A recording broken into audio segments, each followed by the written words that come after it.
In some places, $1.99 a gallon. And when I visited the great state of Iowa just a few weeks ago, I even saw $1.85 a gallon for gasoline.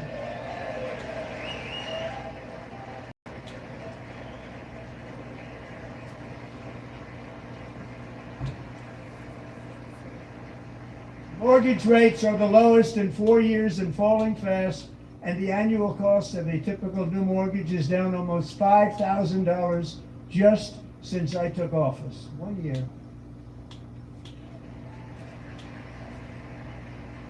And interest rates will solve the Biden-created housing problem while at the protecting the values of those people who already own a house that really feel rich for the first time in their lives. We want to protect those values. We want to keep those values up.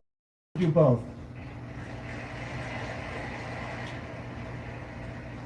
And we are going to keep it that way. The stock market has set 53 all-time record highs since the election. Think of that. 1 year. Boosting pensions, 401ks, and retirement accounts for the millions and millions of Americans. They're all gaining. Everybody's up, way up. In 4 long years, the last administration got less than $1 trillion in new investment in the United States. And when I say less, substantially less. In 12 months, I secured commitments for more than $18 trillion pouring in from all over the globe.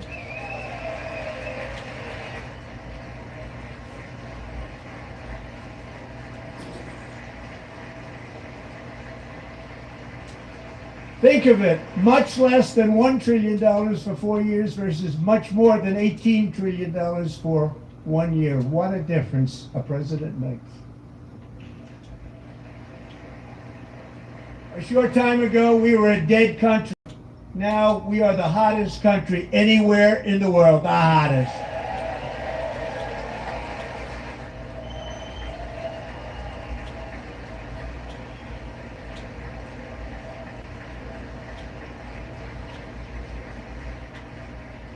As thousands of new businesses are forming and factories, plants, and laboratories are being built, we have added 70,000 new construction jobs in just a very short period of time. It's getting bigger and bigger and stronger. Nobody can believe what they're watching.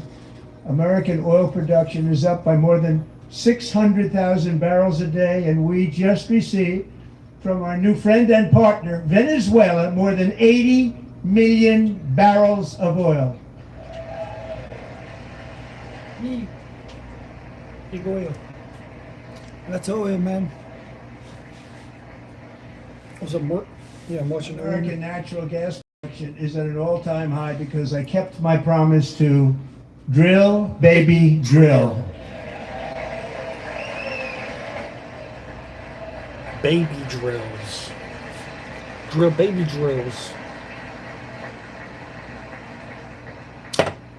More Americans are working today than at any time in the history of our country. Think about that. Any time in the history of our country, more working today. Baby drills? And 100% of all jobs created under my administration have been in the private sector.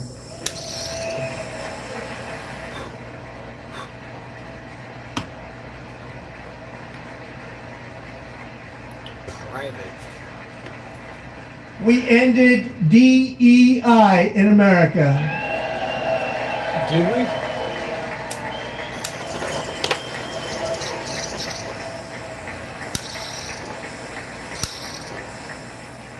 We cut a record number of job-killing regulations, and in 1 year we have lifted 2.4 million Americans, a record, off of food stamps.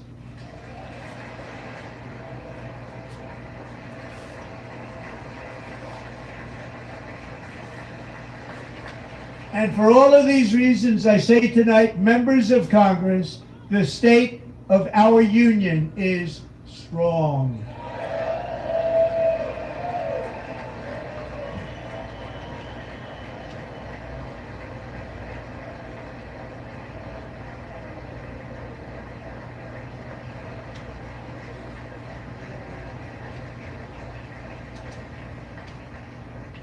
Our country is winning again. In fact, we're winning so much that we really don't know what to do about it.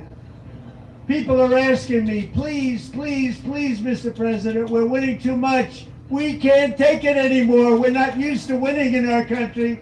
Until you came along, we're just always losing, but now we're winning too much. And I say, no, no, no, you're going to win again. You're going to win big. You're going to win bigger than ever. And to prove that point, here with us tonight is a group of winners who just made the entire nation proud. The men's gold medal Olympic hockey team. Come on in.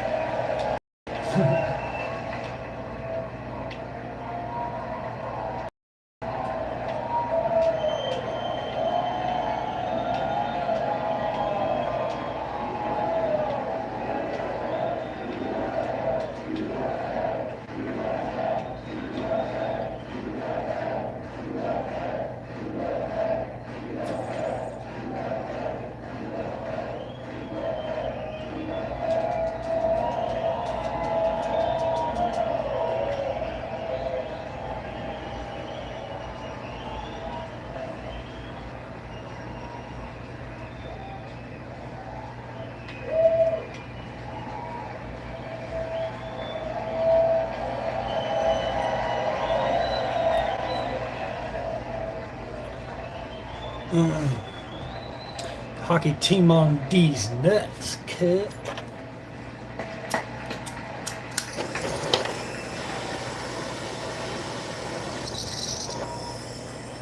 Go ahead. What the fuck is wrong with this thing?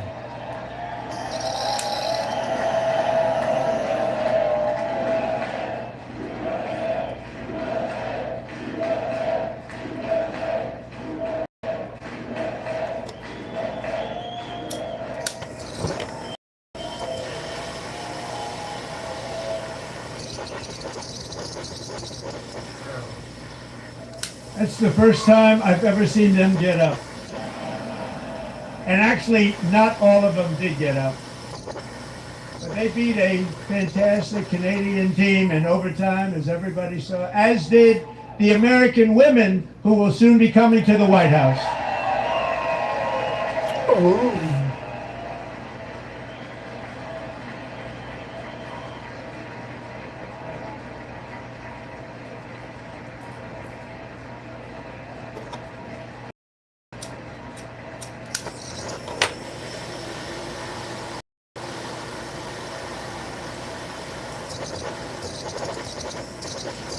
Hold steady, what the fuck?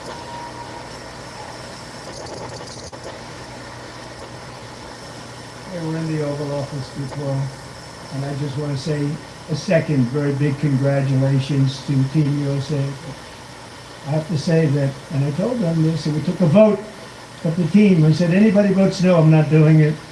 So they stood there, and they weren't about to say that, because I've never seen a goaltender play as well as goalie Connor Hellebuck.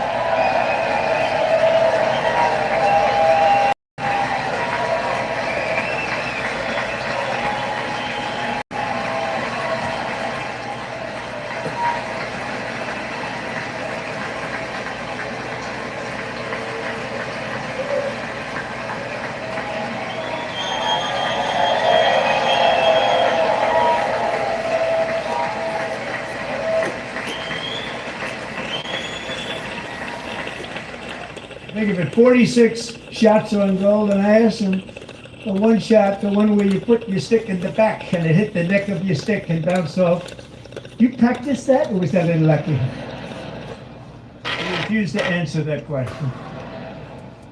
But I just want to tell you that the members of this great hockey squad will be very happy to hear, based on their vote and my vote, and in this case my vote was more important, that I will soon be presenting Connor with our highest civilian honor, which we will be given, and which has been given to many athletes over the years.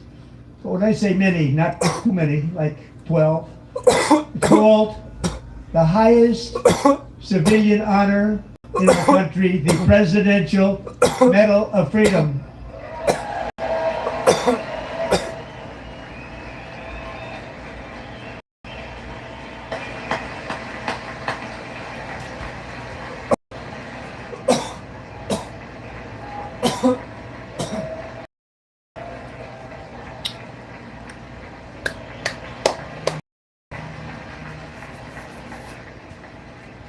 Great athlete, that very great, the best, and I thought he deserved it. And I did take a vote, every single one of them. But I'm not giving it if anybody goes no. Every single one of them rapidly put up their hand. So I want to thank you all. What a special job you did. What special champions you are. Thank you very much.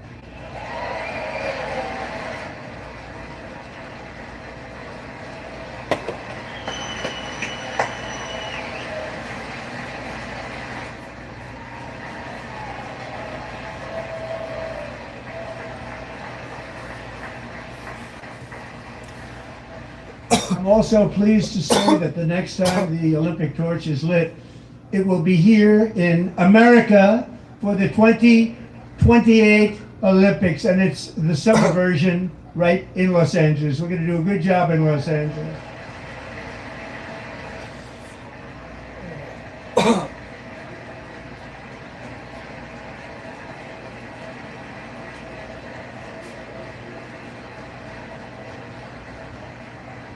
And Los Angeles is going to be safe, just like Washington, D.C. is now one of the safest cities in the country.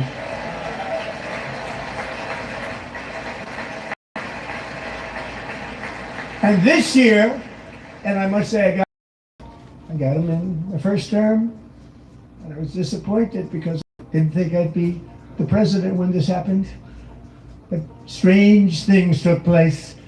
And now I've got them because I got the Olympics and I got the 2026 FIFA World Cup, and I wanted to claim the 250th, but I didn't get away with that one. I couldn't claim that one for myself. But we're getting the World Cup, so we have the World Cup and the Olympics coming, and that is exciting news.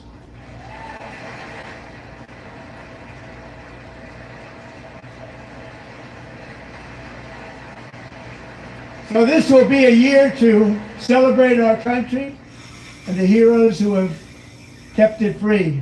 Men like Buddy Taggart. At age 17, Buddy volunteered to defend America in World War II, serving in the Pacific under the great General Douglas MacArthur. He fought bravely in the famous Battle of Manila, worked.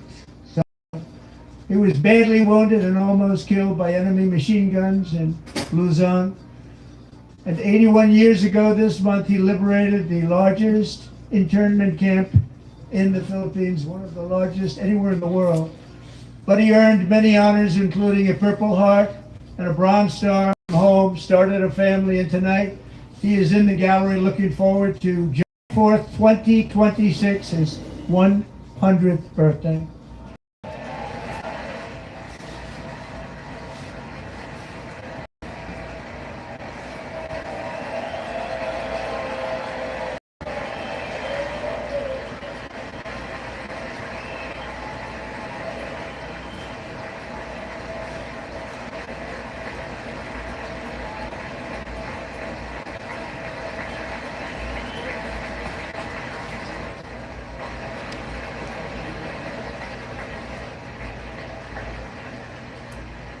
So, Buddy, you're a brave man, and we salute you. Even in times of challenge, setback, and immense heartache, the spirit of 1776 has always shone through very brightly. It was July 4th of last year when floodwaters tore through a girls' summer camp in Central Texas. One of the worst things I've ever seen. I was there, rising 26 feet in the matter of minutes, tragically claiming many, many lives. You all remember that one. As the waters threatened to sweep her away, 11-year-old Millie Kate McClament closed her eyes and prayed to God. She thought she was going to die. Those prayers were answered when Coast Guard rescue swimmer Scott Ruskin descended from a helicopter above. Nobody knew where he came from. It was Scott's first ever rescue mission, a young guy, but very brave, very, very top, always top in his class, and he lifted not just Millie Kate, but 164 others to safety.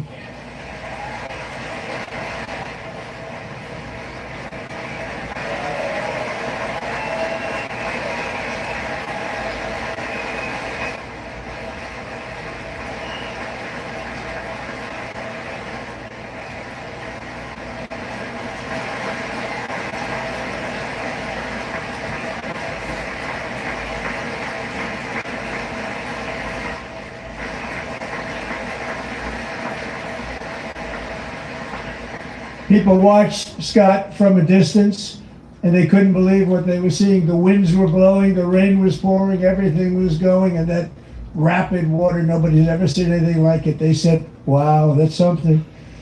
Tonight, Scott and Millie Kate are here together, reunited for the very first time. Thank you, Scott, Millie Kate.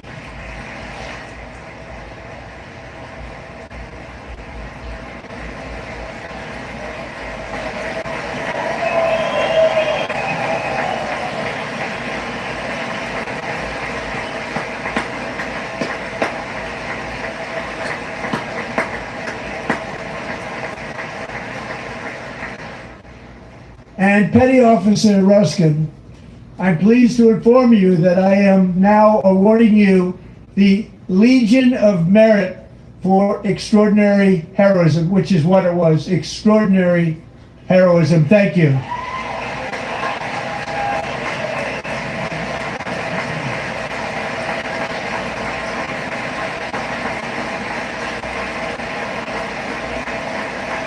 And I'd like to have the military aide to please come down and take care of the service. Military aide, thank you very much. Take care of that very important service. Thank you very much. From 1776 to today, every generation of Americans has stepped forward to defend life, liberty, and the pursuit of happiness. And they're really doing it for the next generation. But now it's our turn. Together we're building a nation where every child has the chance to reach higher and go further, where government answers to the people, not the powerful, and where the interests of hardworking American citizens are always our first and ultimate concern. That is the debt we owe to the heroes who came before us, and that is the promise we must keep to America for our 250th year. Last year, I urged this Congress to begin the mission by passing the largest tax cuts in American history, and our Republican majorities delivered so beautifully. Thank you, Republicans.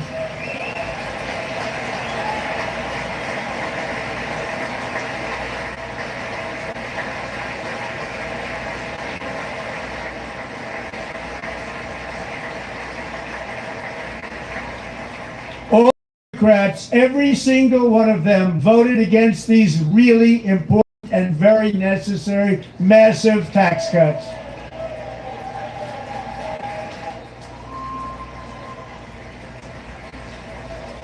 They wanted large-scale tax increases to hurt the people instead.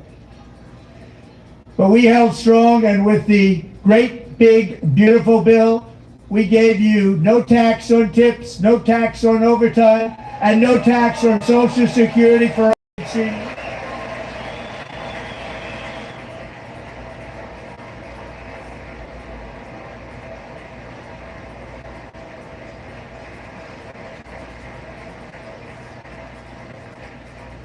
And we also made interest on auto loans tax deductible the first time, but only if the car is made in America.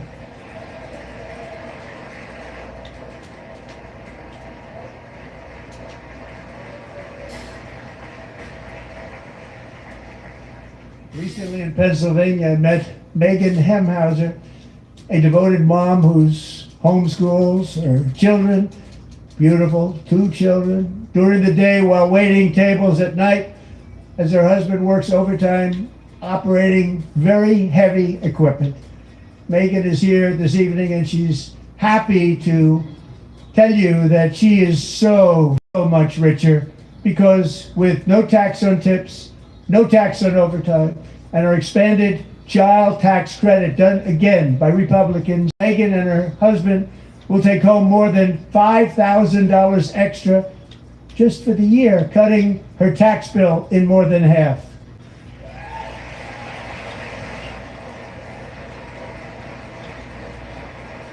Megan, please stand up. We're fighting for you, Megan. Thank you, Megan. Thank you, Megan. We're fighting for you, Megan.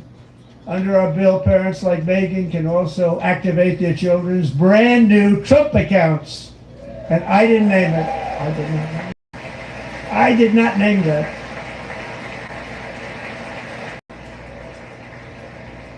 Nobody believes me, but I did not name it. It was named by a very tall man sitting right there in the third row. Nice man, good man.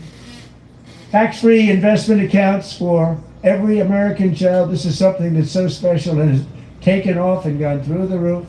Millions will be pre-funded courtesy of the U.S. Treasury and private individuals like Michael and Susan Dell, who have donated $6.25 billion to fund the Trump accounts for 25 million American children. They're great people.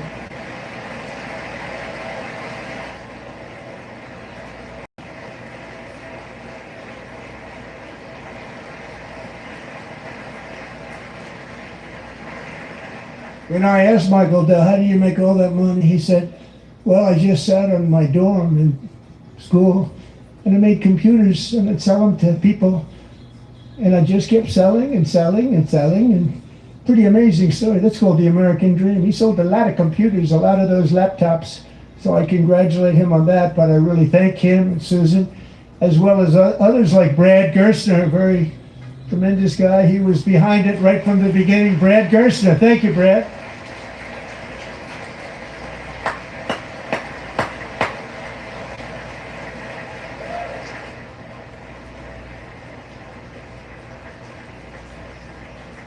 So with modest additional contributions, these young people's accounts could grow to over $100,000 or more by the time they turn 18. Think of it, how much money is that for somebody that started with nothing?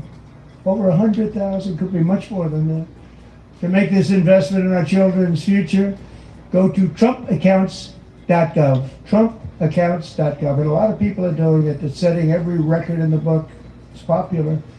They knew what it was going to take. I'm so proud of them. I'm so proud of the people that got it started.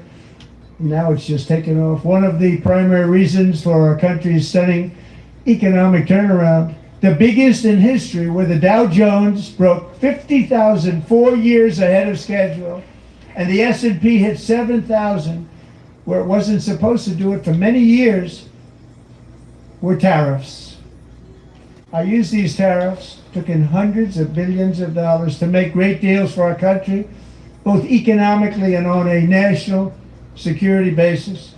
Everything was working well. Countries that were ripping us off for decades are now paying us hundreds of billions of dollars. They were ripping us so badly, you all know that. Everybody knows. Even the Democrats know it, they just don't want to say it. And yet these countries are now happy, and so are we. We made deals. The deals are all done. And they're happy. They're not making money like they used to, but we're making a lot of money. There was no inflation, tremendous growth, and the big story was how Donald Trump called the economy correctly, and 22 Nobel Prize winners in economics didn't. They got it totally wrong. They got it really wrong. And then just 4 days ago, an unfortunate ruling from the United States Supreme Court. It just came down. It came down. Very unfortunate ruling. But the good news is that almost all countries and corporations want to keep the deal that they already made, right, Scott? Knowing that the legal power that I, as president, have to make a new deal could be far worse for them, and therefore they will continue to work along the same successful path that we had negotiated before the Supreme Court's unfortunate involvement. So despite the disappointing ruling, these powerful country-saving, it's saving our country, the kind of money we're taking in, peace-protecting. Many of the wars I settled was because of the threat of tariffs. I wouldn't have been able to settle them without. Will remain in place under fully approved and tested alternative legal statutes. And they have been tested for a long time. They're a little more complex, but they're actually probably better, leading to a solution that will be even stronger than before. Congressional action will not be necessary. It's already time tested and approved. And as time goes by, I believe the tariffs paid for by foreign countries will, like in the past, substantially replace the modern day system of income tax, taking a great financial burden off the people that I love.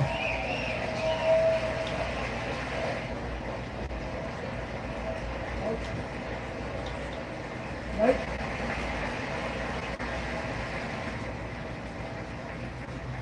Moving forward, factories, jobs, investment, and trillions of dollars will continue pouring into the United States of America because we finally have a president who puts America first. Put America first. I love America.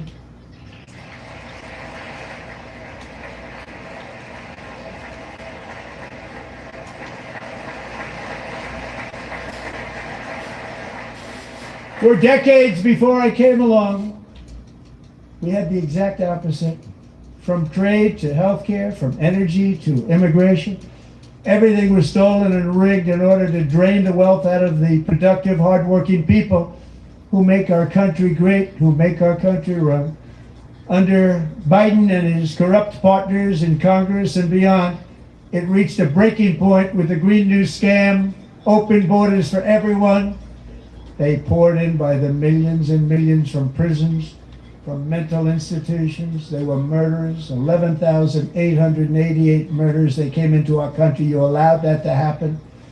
And record-setting inflation that cost the typical family $34,000 in just a speck of time. Now the same people in this chamber who voted for those disasters suddenly use the word affordability, a word. They just used it. Somebody gave it to them, knowing full well that they caused and created the increased prices that all of our citizens had to endure. You caused that problem. You caused that problem.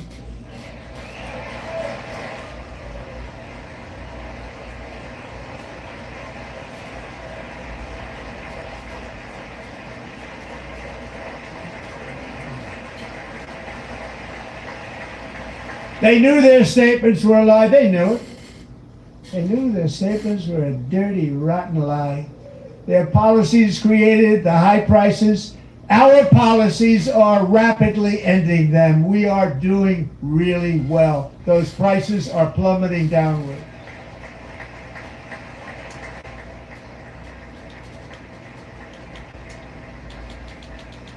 The price of eggs is down 60%, Madam Secretary. Thank you. The cost of chicken, butter, fruit, hotels, automobiles, rent is lower today than when I took office by a lot. And even beef, which was very high, is starting to come down significantly. Just hold on a little while. We're getting it down. And soon you will see numbers that few people would think were possible to achieve just a short time ago. Nobody can believe when they see the kind of numbers, and especially energy, when they see energy going down to numbers like that, they cannot believe it. It's like another big tax cut. I'm also confronting one of the biggest ripoffs of our times, the crushing costs of health care caused by you. Since the passage of the Unaffordable Care Act, sometimes referred to as Obamacare, big insurance company has gotten rich. It was meant for the insurance companies, not for the people. With our government giving them hundreds and hundreds of billions of dollars a year as their stock prices soared 1,000, 1,200, 1,400, and even 1,700%, like nothing else. That's why I introduced the great healthcare plan. I want to stop all payments to big insurance companies and instead give that money directly to the people so they can buy their own health care, which will be better health care at a much lower cost.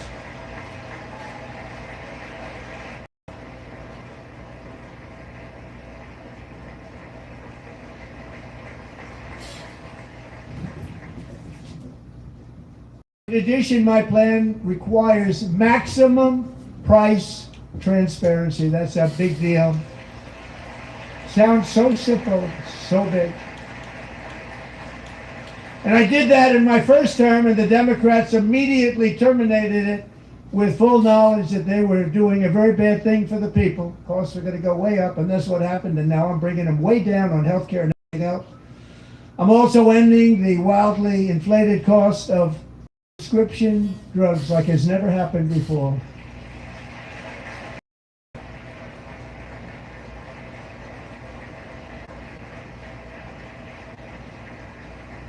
Other presidents tried to do it, but they never could. They tried. Most didn't try, actually. But they tried. They said they tried. They couldn't do it. They didn't even come close. They were all talk and no action. But I got it done. Under my just enacted most favored nation agreements, Americans who have for decades paid by far the highest prices of any nation anywhere in the world for prescription drugs will now pay the lowest price anywhere in the world for drugs. Anywhere. The lowest price.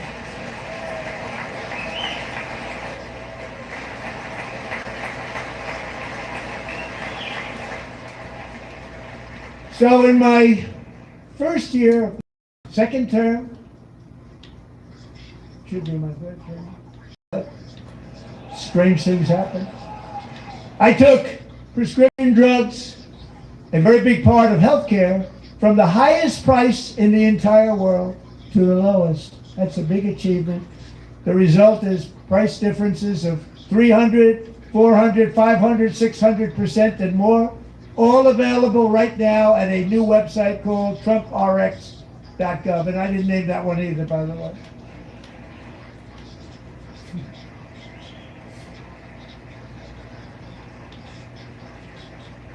And here tonight is the very first customer ever to get that big discount, and it is big. Catherine Rayner. For 5 years, she and her husband have struggled with infertility, and they turned to IVF. One drug has been costing Catherine $4,000 to purchase. But a few weeks ago, she logged onto the TrumpRx website and got that same drug that cost $4,000, got it for under $500. A reduction of much more, actually, than $3,500. Catherine, we are all praying for you, and you're going to be a great mom.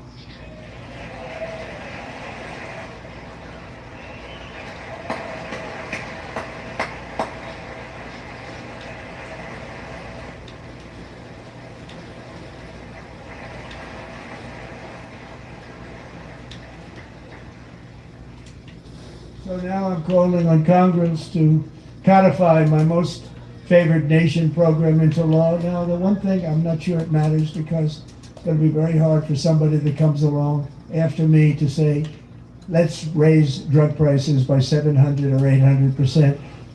But John and Mike, if you don't mind, codify it anyway. They may do it. Codify it anyway. Thank you. Many Americans are also concerned that energy demand from AI data centers could unfairly drive up their electric utility bills. Tonight, I'm pleased to announce that I have negotiated the new Ratepayer Protection Pledge. You know what that is?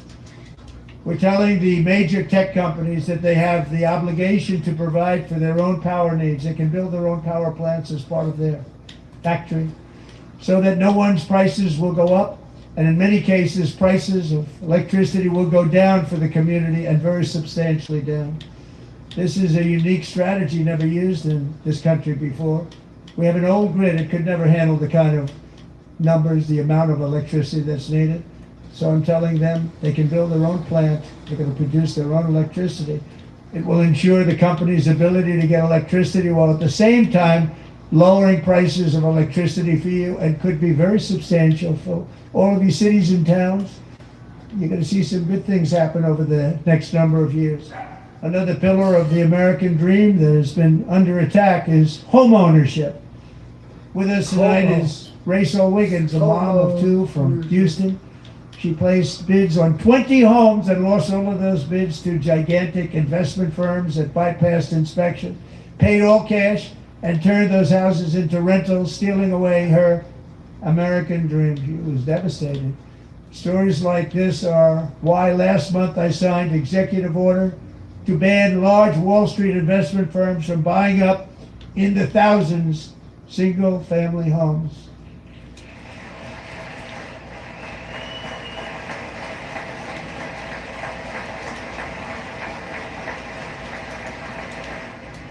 And now I'm asking Congress to make that ban permanent, because homes for people, really, that's what we want. We want homes for people, not for corporations. Corporations are doing just fine. Racel, thank you very much. Good luck with your home. You'll get one soon.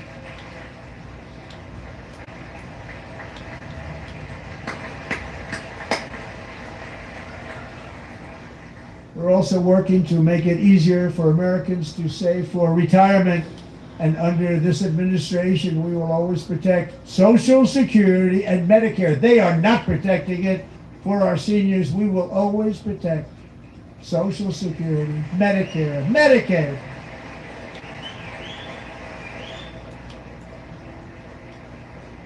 Since I took office, the typical 401k balance is up by at least $30,000. That's a lot of money. We have millions and millions of people, because the stock market has done so well, setting all those records. Your 401ks are way up. Yet half of all of working Americans still do not have access to a retirement plan with matching contributions from an employer. To remedy this gross disparity, I'm announcing that next year my administration will give these often forgotten American workers, great people, the people that built our country, access to the same type of retirement plan offered to every federal worker. We will match your contribution with up to $1,000 each year. As we ensure that all Americans can profit from a rising stock market, let's also ensure that members of Congress cannot corruptly profit from using insider information.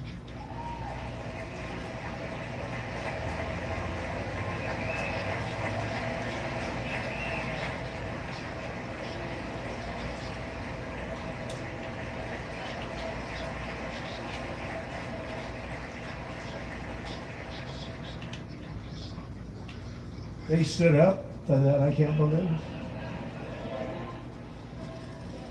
I can't believe it. Did Nancy Pelosi stand up if she was here? Doubt it. Pass the Stop Insider Trading Act without delay.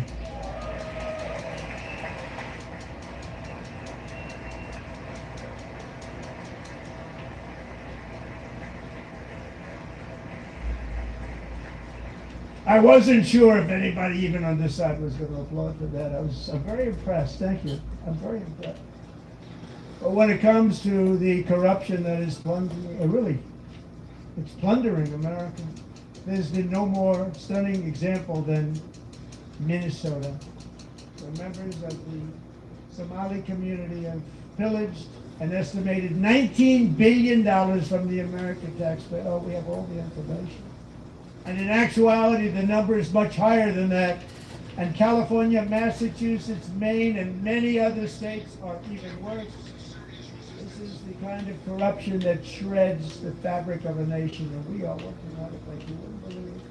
So tonight, although it started 4 months ago, I am officially announcing the war on fraud to be led by our great Vice President, J.D. Vance.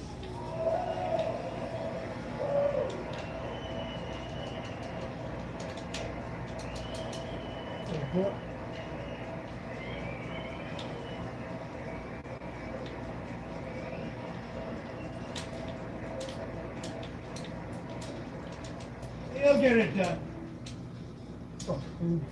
Find enough of that fraud. We will actually have a balanced budget overnight. It'll go very quickly. That's the kind of money you're talking about. No balance of it. The Somali pirates who ransacked Minnesota remind us that there are large parts of the world and lawlessness are the norm, not the exception. Importing these cultures through unrestricted immigration and open borders brings those problems right here to the USA. And it is the American people who pay the price in higher medical bills, car insurance rates, rent, taxes, and perhaps most importantly, crime. We will take care of this problem. We're going to take care of this problem. We are not playing. Fucking kidding me, man. Delilah.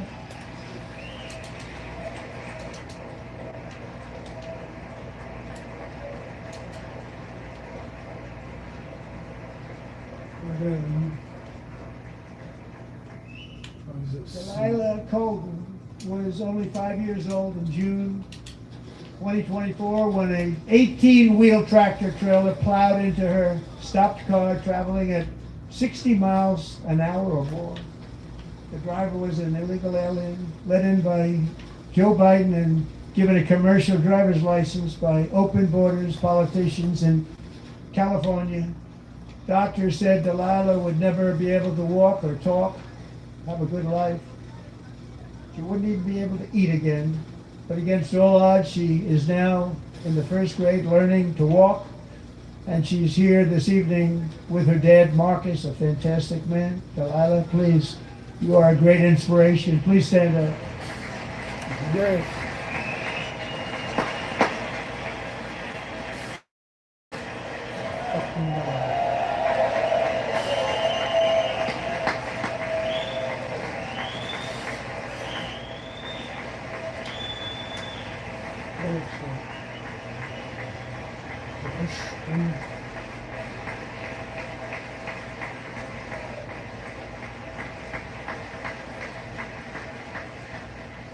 Thank you, Delilah.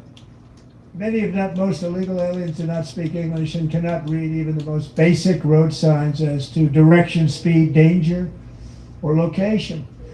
That's why tonight I'm calling on Congress to pass what we will call the Delilah Law, barring any state from granting commercial driver's licenses to illegal aliens.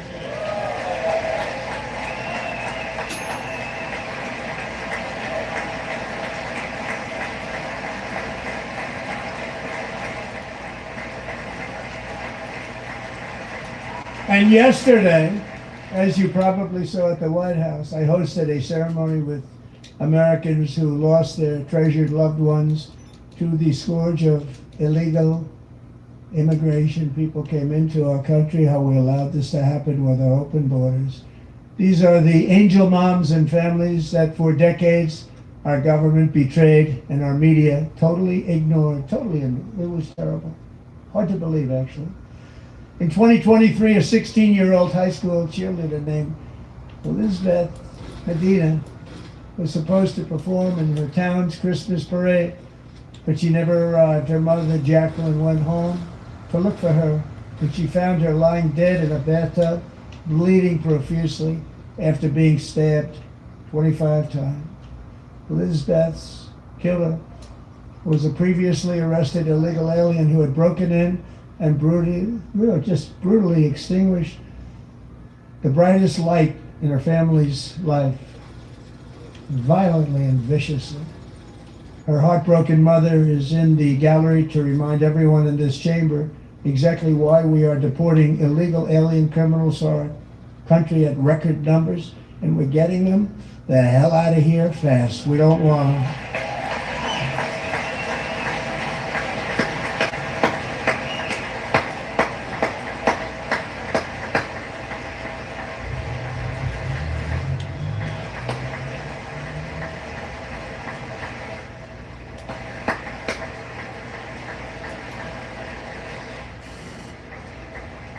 Thank you very much, Jacqueline. Thank you. We can never forget that many in this room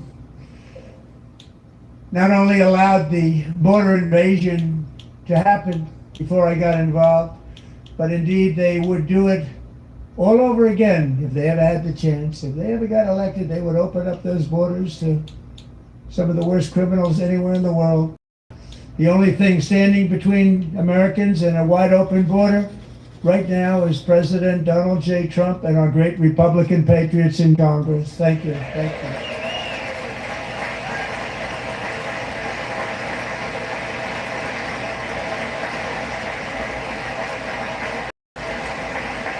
As we speak, Democrats in this chamber have cut off all funding for the Department of Homeland Security. It's all cut off. All cut off. They have instituted another Democrat shutdown, the first one costing us 2 points on GDP. 2 points we lost on GDP, which probably made them quite happy, actually.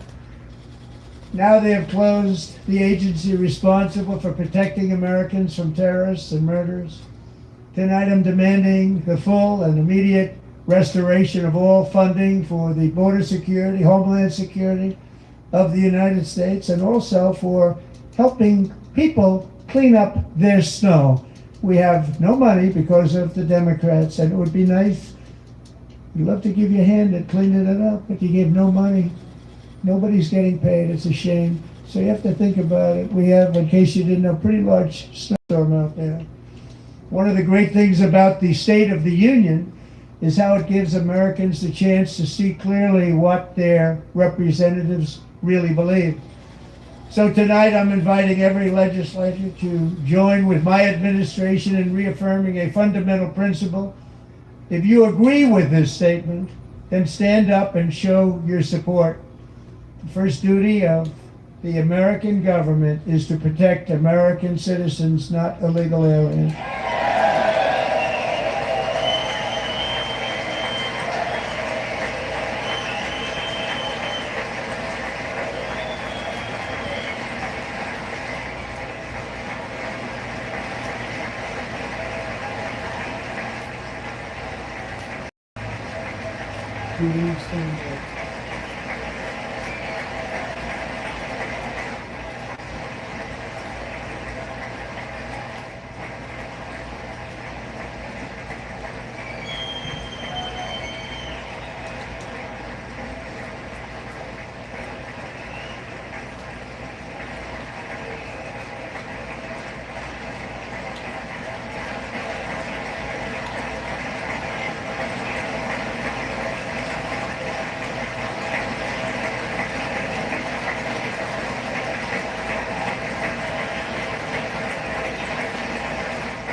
Isn't that a shame? You should be ashamed of yourself not standing up.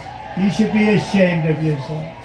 That is why I'm also asking you to end deadly sanctuary cities that protect the criminals and enact serious penalties for public officials who block the removal of criminal aliens. In many cases, drug lords, murderers all over our country, they're blocking the removal of these people out of our country, and you should be ashamed of yourself.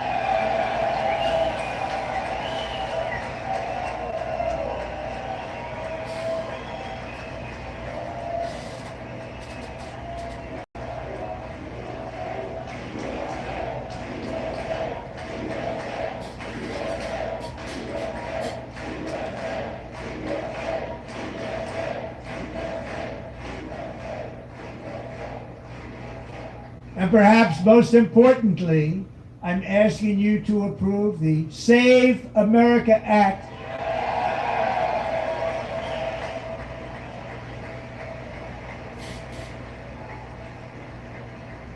To stop illegal aliens and others who are unpermitted persons from voting in our sacred American elections. That cheating is rampant in our elections. It's rampant. It's very simple.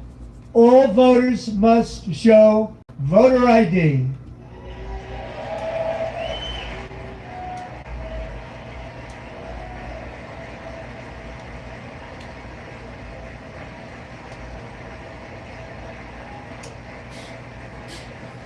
All voters must show proof of citizenship in order to vote.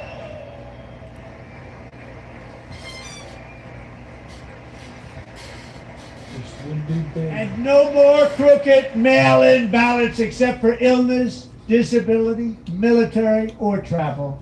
None. And this should be an easy one. And by the way, it's polling at 89%, including Democrats. 89%.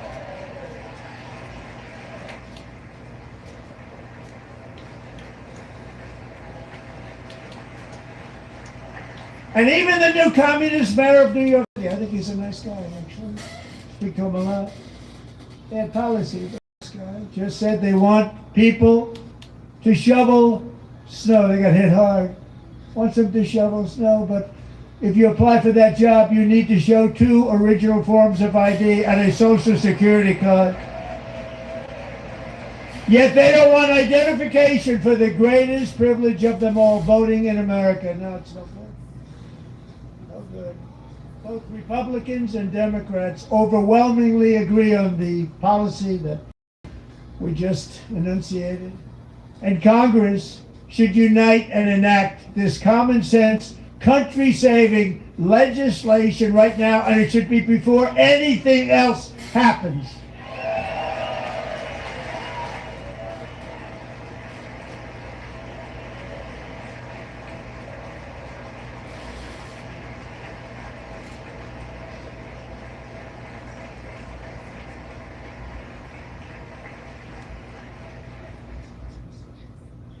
The reason they don't want to do it, why would anybody not want voter ID? One reason, because they want to cheat. There's only one reason.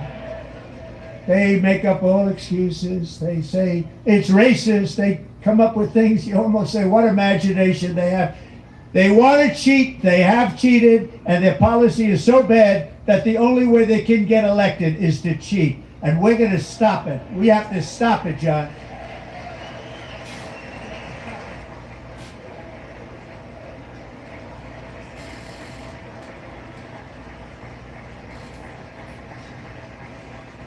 And here is one more opportunity to show common sense in government. In the gallery tonight are Sage Blair and her mother, Michelle.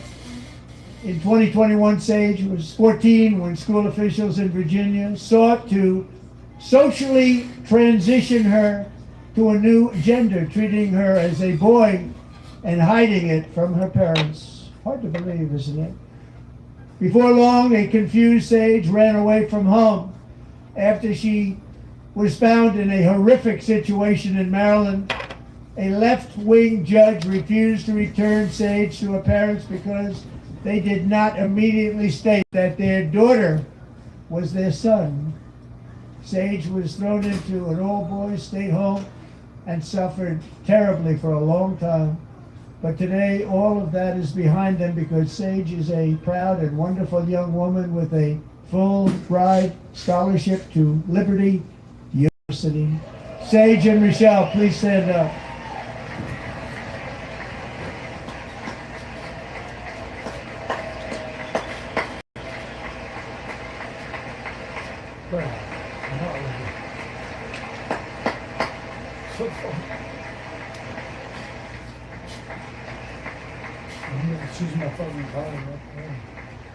And thank you for your great bravery. And who can believe that we're even speaking about things like this? 15 years ago, if somebody was up here and said that, they'd say, what's wrong with him? But now we have to say it because it's going on all over numerous states without even telling the parents. But surely we can all agree no state can be allowed to rip children from their parents' arms and transition them to a new gender against the parents' will. Who would believe that we've been talking about that? We must ban it, and we must ban it immediately.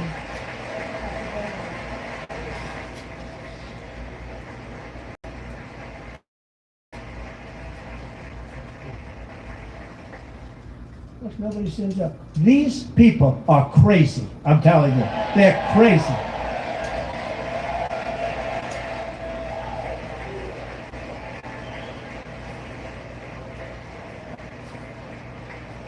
Amazing. Boy, oh boy. We're lucky we have a country. With people like this, Democrats are destroying our country, but we've stopped it just in the nick of time, didn't we? Huh?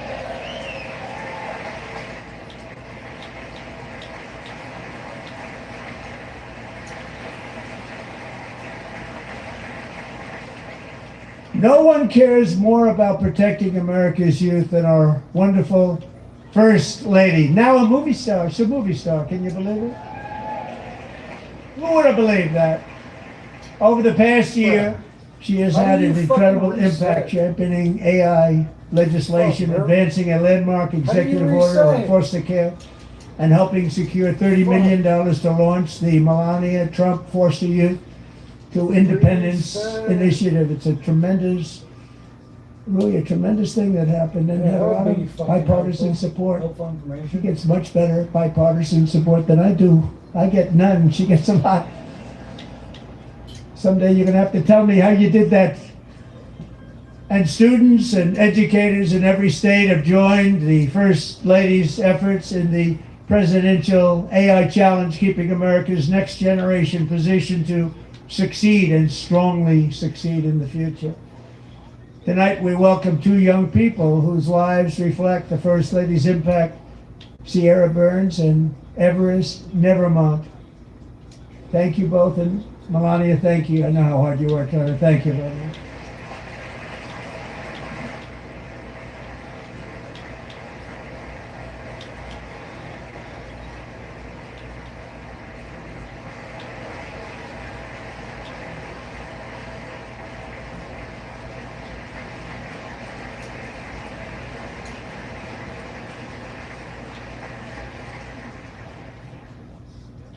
I'm very proud to say that during my time in office, both the first 4 years and in particular this last year, there has been a tremendous renewal in religion, faith, Christianity, and belief in God. Tremendous renewal.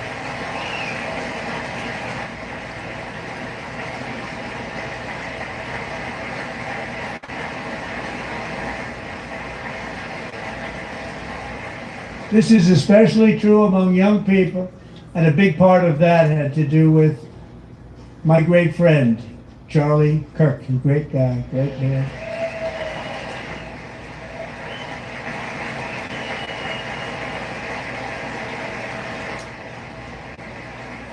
So last year, Charlie was violently murdered by an assassin and martyred, really martyred for his beliefs. His wonderful wife, Erica, is with us tonight. Erica, please stand.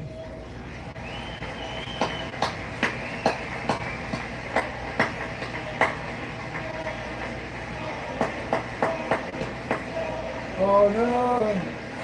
Oh, that's good.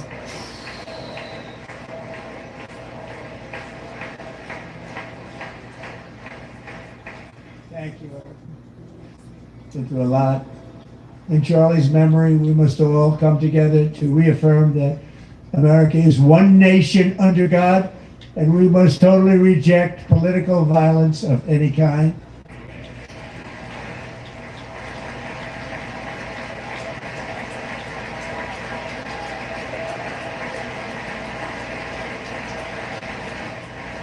We love religion, and we love bringing it back, and it's coming back at levels that nobody actually thought possible. It's really a beautiful thing to see. Above all, unleashing America's promise requires keeping our community safe. We have made incredible strides, yet dangerous repeat offenders continue to be released by pro-crime Democrat politicians again and again. Honored to be joined tonight by a woman who's been through hell, Anya Zuretska. In 2022, she and her beautiful daughter, so beautiful, what a beautiful young woman, Irina, fled war-torn Ukraine to live with relatives near Charlotte, North Carolina. And by the way, what's going on with Charlotte? Last summer, 23-year-old Irina was riding home on the train when a deranged monster who had been arrested over a dozen times and was released through no cash bail, stood up and viciously slashed a knife through her neck and body. No one will ever forget. There were people on that train. No one will ever forget the expression of terror on Irina's face as she looked up at her attacker in the last seconds of her life. She died instantly. She had escaped a brutal war only to be slain by a hardened criminal set free to kill in America came in through open borders. Mrs. Zaretska, tonight I promise you we will ensure justice for your magnificent daughter, Irina.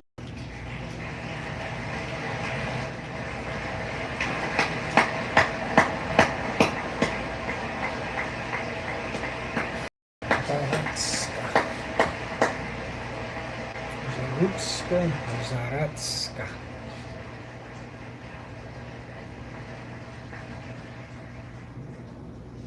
How do you not stand? How do you not How do you stand? not- I'm asking this Congress to pass tough legislation to ensure that violent and dangerous repeat offenders are put behind bars, and importantly, that they stay there.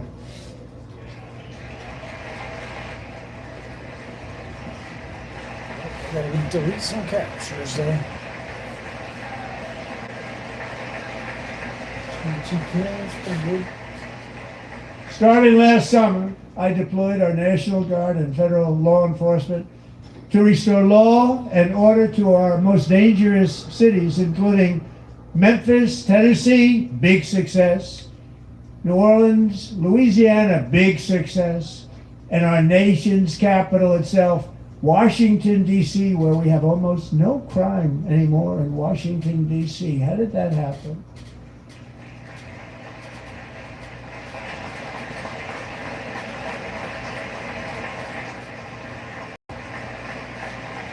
In fact, crime in Washington is now the lowest level ever recorded, and murders in D.C. this January were down close to 100% from a year ago.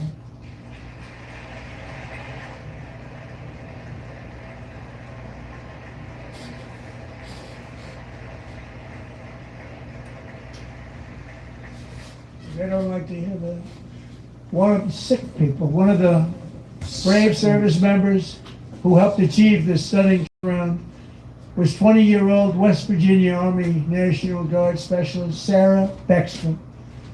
After a 4-month deployment, she voluntarily extended her service, and her rank was going to be lifted. She was doing so well. They were so proud of her. But the very next day, she was on patrol near the White House when she was ambushed and shot in the head by a terrorist monster from Afghanistan. Shouldn't have been in our country. And all because she wore the uniform of our nation. She was shot. He traveled here because he didn't like people wearing our uniform. He was sick and deranged. Shouldn't have been in our country. Sarah Beckstrom died in order to defend our capital, and we are honored to be joined by her wonderful parents, Gary and Eva Lee. Your daughter was a true American patriot, and she will be greatly missed. She was a great person. I saw reports on her. They've never seen anything like it.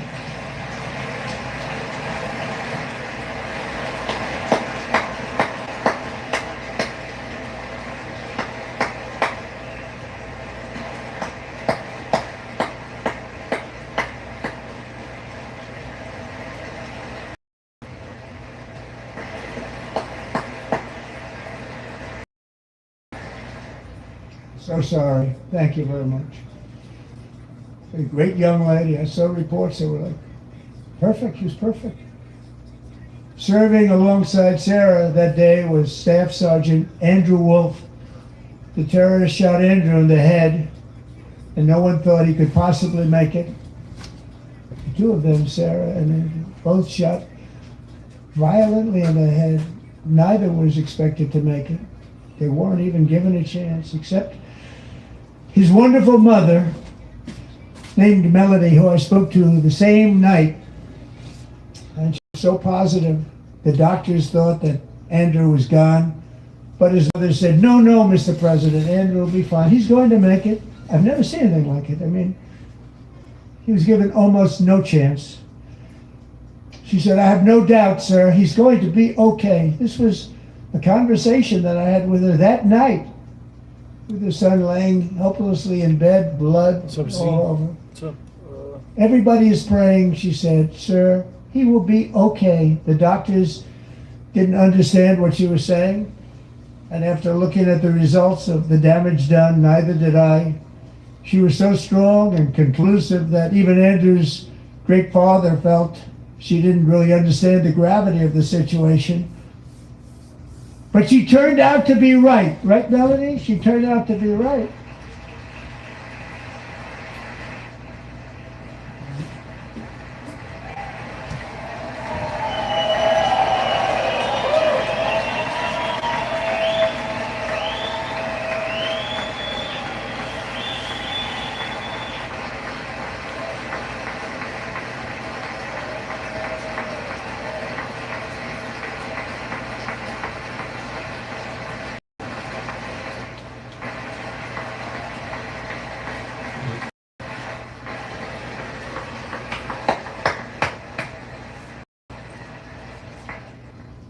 Amazing, actually. I said, where does this woman come from? She's the most positive person I've ever met. With God's help, Andrew has battled back from the edge of death, and we're talking about the edge of death, on his way to a miraculous recovery. He's got a little work to do, but he's doing great. Nice to see you. He's a good-looking guy. Nice to see you. Thanks, Andrew. Thank you very much.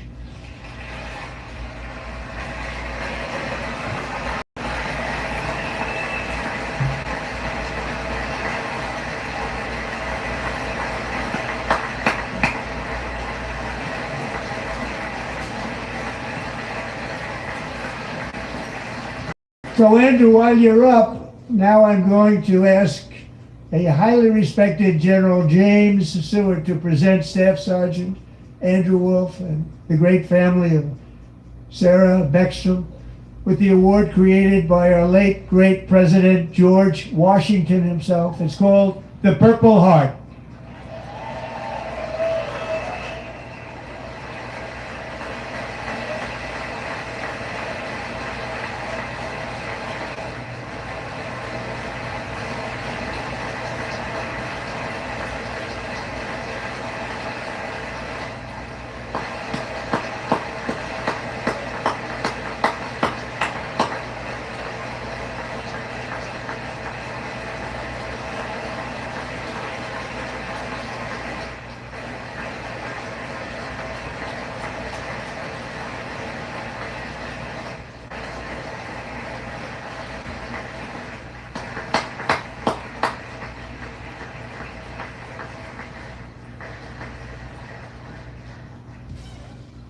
We love you all.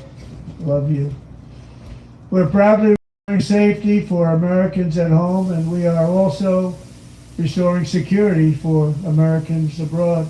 Our country has never been stronger. My first 10 months, I ended 8 wars, including Cambodia. Isn't it funny? Sick people. Cambodia, Thailand, Pakistan, and India. Would have been a nuclear war. 35 million people, said the Prime Minister of Pakistan, would have died if my involvement. Kosovo and Serbia, Israel and Iran, Egypt and Ethiopia, Armenia and Azerbaijan, the Congo and Rwanda, and of course the war in Gaza, which proceeds at a very low level. It's just about there. And I want to thank Steve Woodcock and Jared Kushner for your help. Thank you, Steve. Thank you, Jay.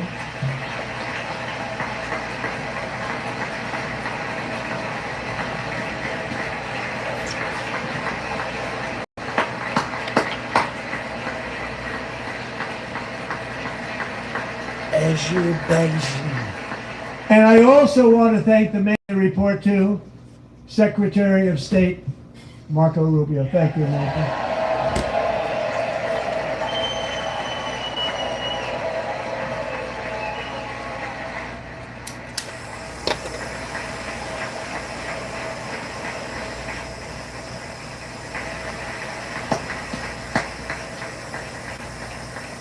People don't like you.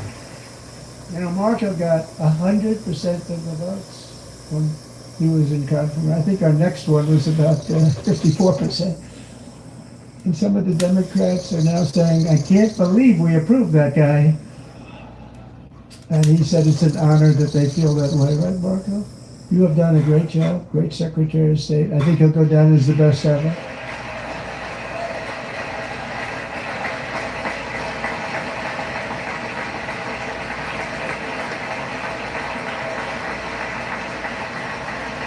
Under the ceasefire I negotiated, every single hostage, both living and dead, has been returned home. Can you believe that?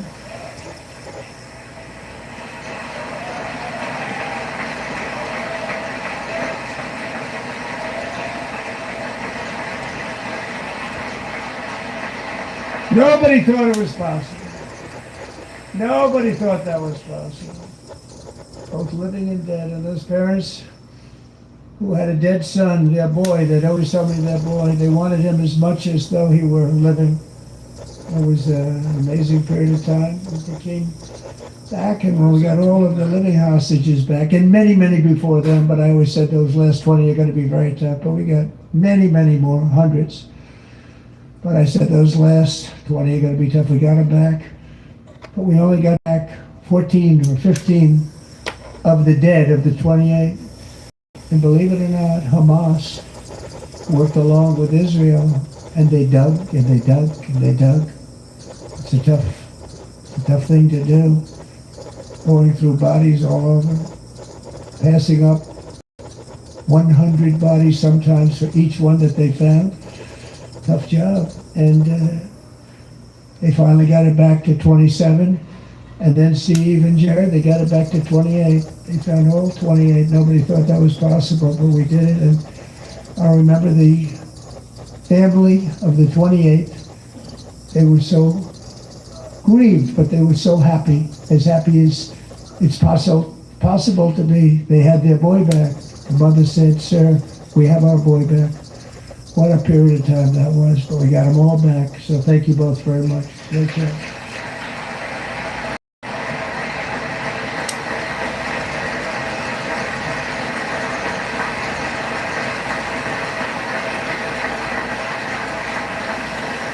And we're working very hard to end the ninth war, the killing and slaughter between Russia and Ukraine, where 25,000 soldiers are dying each and every month. Think of that, 25,000 soldiers are dying a month. A war which would have never happened if I were president. It would have never happened. As president, I will make peace wherever I can, but I will never hesitate to confront threats to America wherever we must.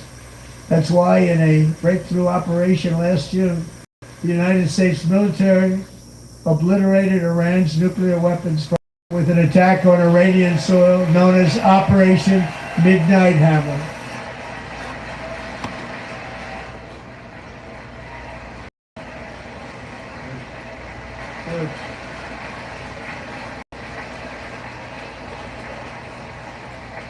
For decades, it had been the policy of the United States never to allow Iran to obtain a nuclear weapon.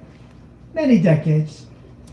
Since they seized control of that proud nation 47 years ago, the regime and its murderous proxies have spread nothing but terrorism and death and hate. They've killed and maimed thousands of American service members and hundreds of thousands and even millions of people with what's called roadside bombs. They were the kings of the roadside bomb. And we took out Soleimani. I did that during my first term. Had a huge impact.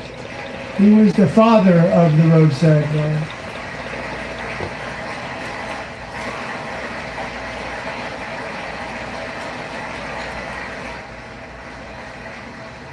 And just over the last couple of months with the protests, they've killed at least, it looks like 32,000 protesters. 32,000 protesters in their own country. They shot them and hung them. We stopped them from hanging a lot of them with the threat of serious violence. But this is some terrible people. They've already developed missiles that can threaten Europe and our bases overseas, and they're working to build missiles that will soon reach the United States of America. After Midnight Hammer, they were warned to make no future attempts to rebuild their weapons program, and in particular, nuclear weapons. Yet they continue, starting it all over. We wiped it out, and they want to start all over again. And are at this moment again pursuing their sinister ambitions. We are in negotiations with them. They want to make a deal, but we haven't heard those secret words. We will never have a nuclear weapon. My preference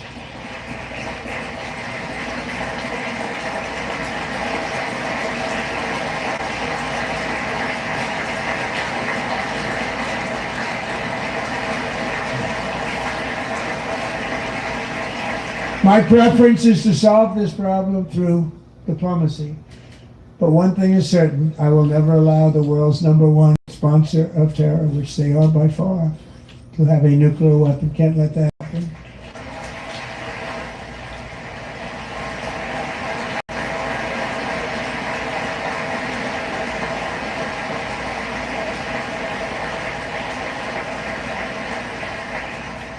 And no nation should ever doubt America's resolve.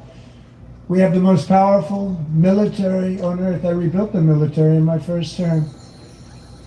We're going to continue to do so also, which is to prove a $1 trillion budget. We have no choice. We have to be strong. Because hopefully we will seldom have to use this great power that we built together.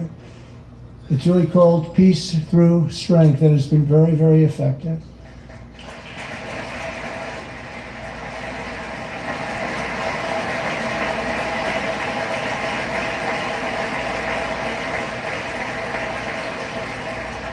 So thanks to Republicans in Congress who are investing that record number of dollars, have no choice, in the United States Armed Forces.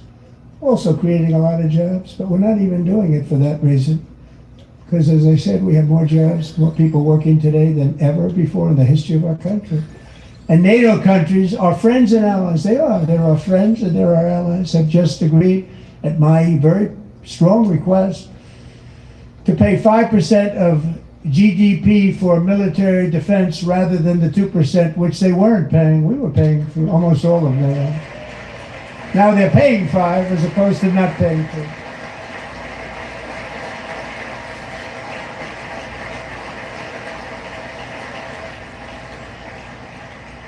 And getting that 5% was something which everyone said would never be done, could not happen. We got it really easily with one meeting.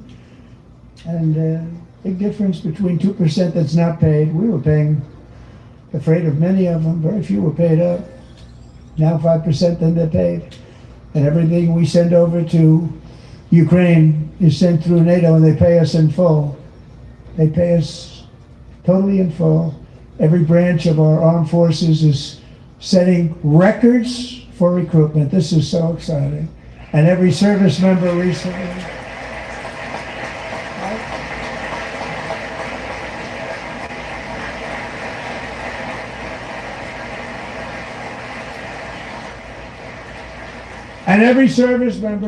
received a warrior dividend of $1,776.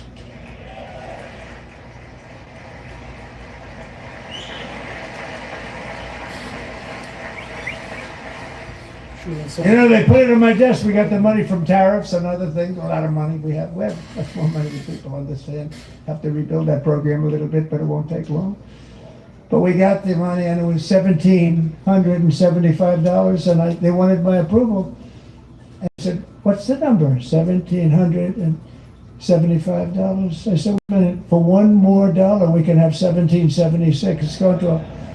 I said, "We're going to figure that." I never asked anybody if we could afford it. One more dollar. I said $1,776, and I said, "That's good." And I'll tell you what, our military, that was months ago, our military, I never see a person in the military that doesn't thank me for it, so we're honored to do it. They deserve it. And we call it 1776. It was great. And we love our military. We love our law enforcement. We love our firemen. You know, the firemen don't get mentioned enough. We love our firemen. We're also...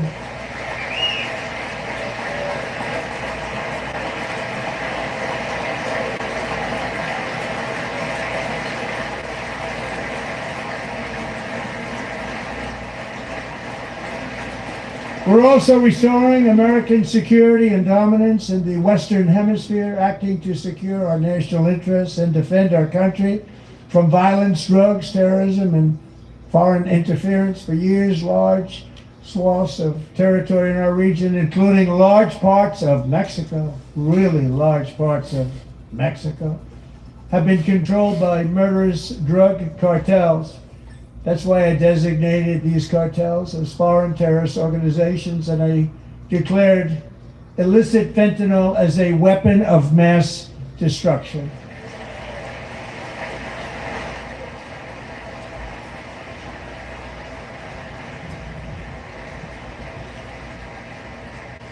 And with our new military campaign, we have stopped record amounts of drugs coming into our country and virtually stopped it completely coming in by water or sea. You probably noticed that.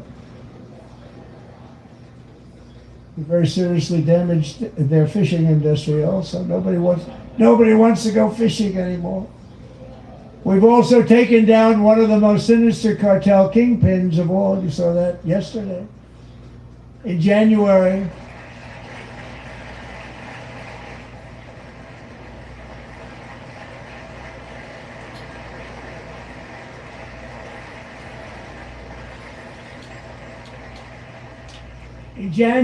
elite American warriors carried out one of the most complex, spectacular feats of military competence and power in world history. No one's seen anything like it. Foreign leaders, I won't tell you who, called me and they said, very impressive, very impressive. They couldn't believe, they all watched, they saw what happened. This is a different fighting force than we had years ago when we fought to tie. No, it's a great fighting force. I'm so proud of it. Look at Space Force. Space Force is my baby. Because we did that. My baby is becoming so important.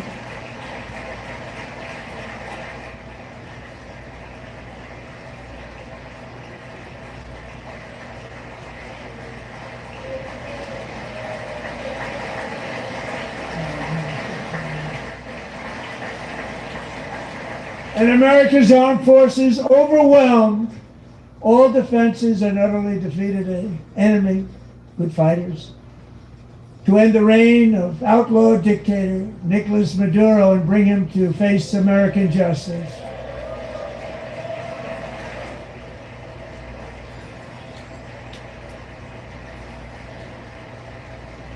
And this was an absolutely colossal victory for the security of the United States, and it also opens up a bright new beginning for the people of Venezuela.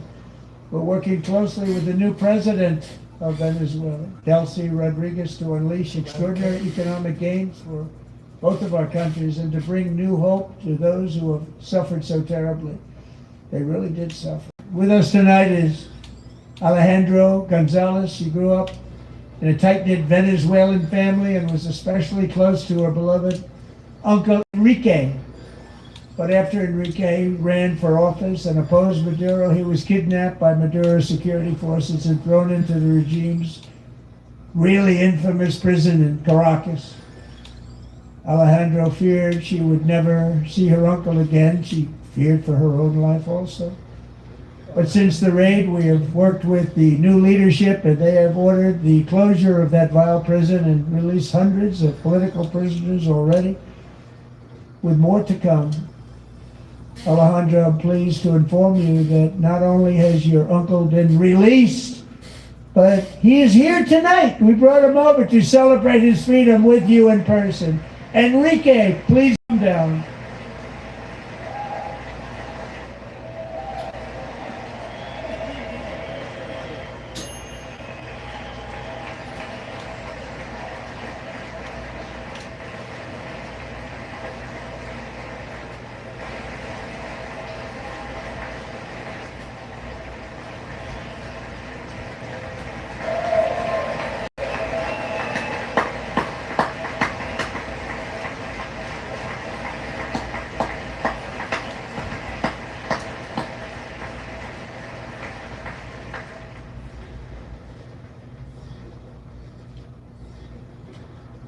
Enrique, have a good time. Nice to have you back, Enrique. There were many heroes on that January raid to capture Maduro. Really great heroes. It was very dangerous. They knew we were coming. They were all set. But the deeds of one warrior that night will live forever in the eternal chronicles of military valor. Chief Warrant Officer 5, Eric Slover. planned the mission and was the flight lead in the cockpit of the first helicopter. A big, beautiful, powerful helicopter. It was a massive Chinook carrying, as you can imagine, many, many American warfighters. Wearing the dog tags his wife Amy had blessed with holy water before he left. She knew it was going to be a rough one. Eric steered the Chinook under the cover of night and descended swiftly upon Madura's heavily protected military fortress. This was a major military installation, protected by thousands of soldiers and guarded by Russian and Chinese military technology. How did that work out? Not too good. While preparing to land, enemy machine guns fired from every angle, and Eric was hit very badly in the leg and hip, one bullet after another. He absorbed 4 agonizing shots, shredding his leg into numerous pieces. And yet, despite the fact that the use of his legs was vital to successful helicopter flight, legs are the most important part of flying a helicopter. To deliver the many commandos who would capture and detain Maduro was the only thing Eric was thinking about. Then, even as he was gushing blood, which was flowing back down the aisle, the helicopter lands at a steep angle. The machine gun stood right in front of him. They were right in front of him, 2 machine gunners, and escaped the wrath of the previous planes.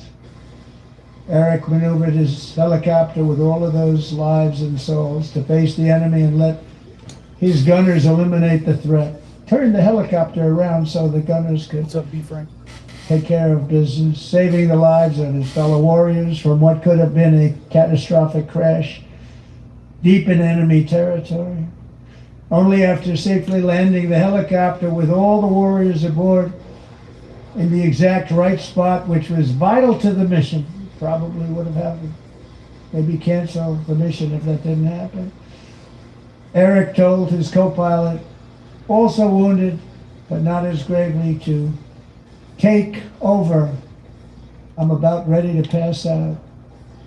The success of the entire mission and the lives of his fellow warriors hinge on Eric's ability to take searing pain. It was unbelievable what's happened to his legs of the bullets and keep on flying and landing, and people knew what was happening. Everybody in the back of the helicopter knew because they saw the blood pouring down the aisle. Chief Warrant Officer Slover is still recovering from his serious wounds, but I'm thrilled to say that he is here tonight with his wife Amy, Eric, and Amy, come on in.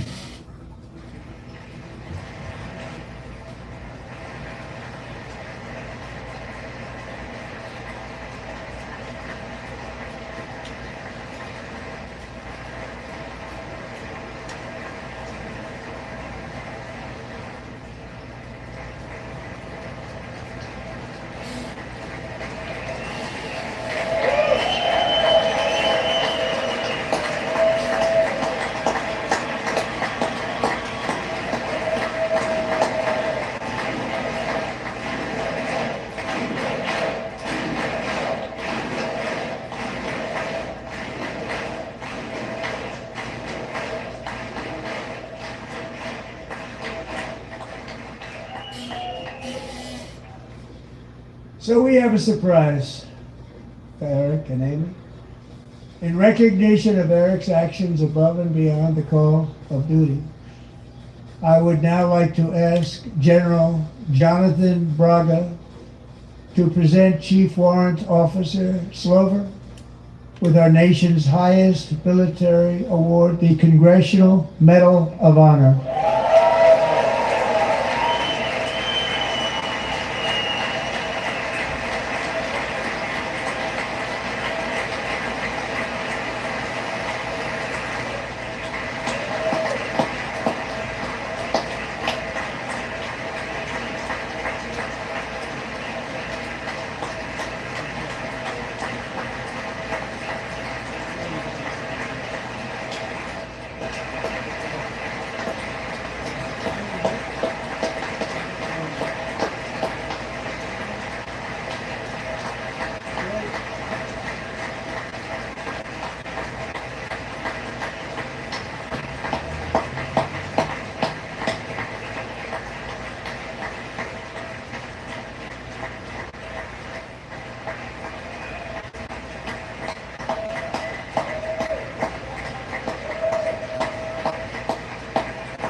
Well, thank you very much, Eric and Amy.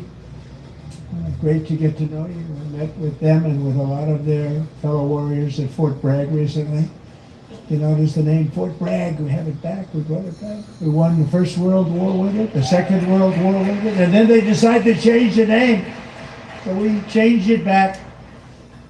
Everybody wanted to change back too. And 10 of Eric's fellow warriors from that incredible night of victory will also be receiving medals at a private ceremony that will soon be held at the White House, and Eric will be there. Thank you.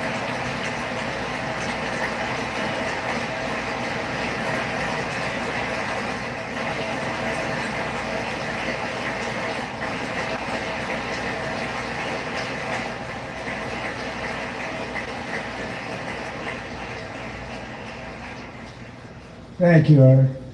That's a big one. Tonight we've celebrated many truly extraordinary American patriots, but there is one last living legend to honor before we go. He is one more heroic American aviator, Navy fighter pilot. Royce Williams served in World War II, Korea, Vietnam, flying more than 220 missions. In the skies over Korea in 1952, Royce was in the dogfight of a lifetime, legendary dogfight. Flying through blizzard conditions, his squadron was ambushed by 7 Soviet fighter planes.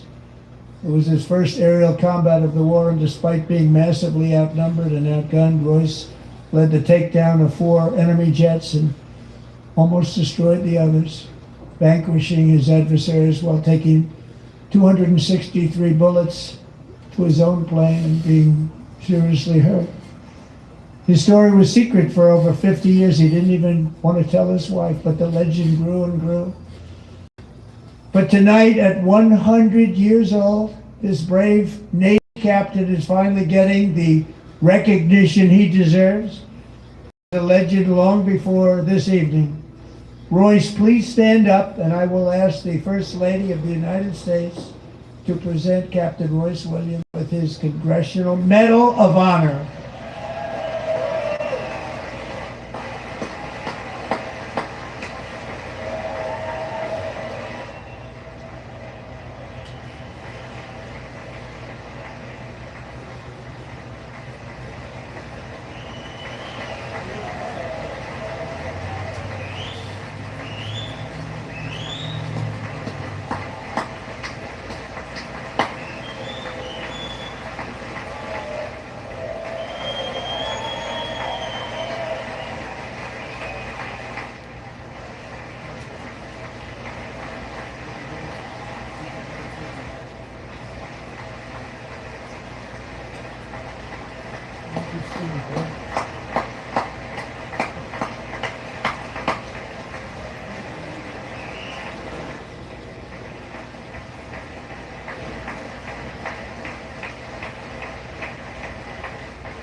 Thank you, Royce, and thank you, Eric.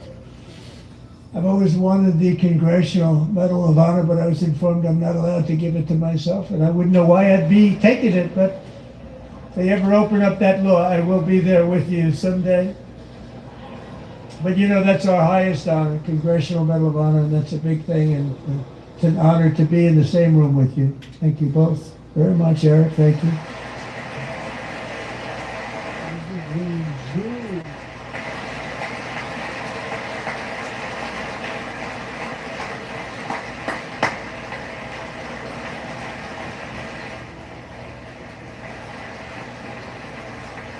Thank you. 250 years is a long time in the life of a nation, but in another sense, it's really a mere moment in the eye of history. Two of the gentlemen we met in the gallery this evening took their first breaths 1 century ago, 100 years before that, on July 4th, 1826, the author of the Declaration of Independence, brilliant, Thomas Jefferson, drew his last breath. Just a single long human lifespan separates the giants who declared and won our independence from the heroes who stand among us tonight. Everything our nation has done, everything we have achieved, has been the work of those few great lifetimes. In those brief chapters, Americans built this nation from 13 humble colonies into the pinnacle of human civilization and human freedom, the strongest, wealthiest, most powerful, most successful nation in all of history. Americans ventured out across the daunting and dangerous continent.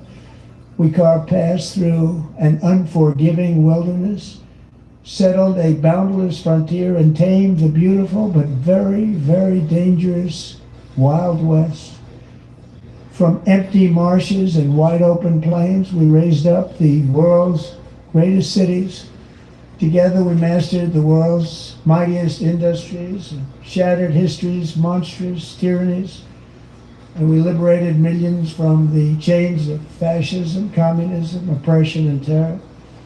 Americans lifted humanity into the skies on the wings of aluminum and steel, and then we launched mankind into the stars on rockets powered by sheer American will and unyielding American pride. We wired the globe with our ingenuity. We captivated the planet with American culture. And now we are pioneering the next great American breakthroughs that will change the entire world. All of this and so much more is the enduring legacy, unmatched glory of the hardworking patriots who built and defended this country and who still carry the hopes and freedoms on all of humanity's backs. For years they were forgotten, betrayed, and cast aside, but that great betrayal is over and they will never be forgotten.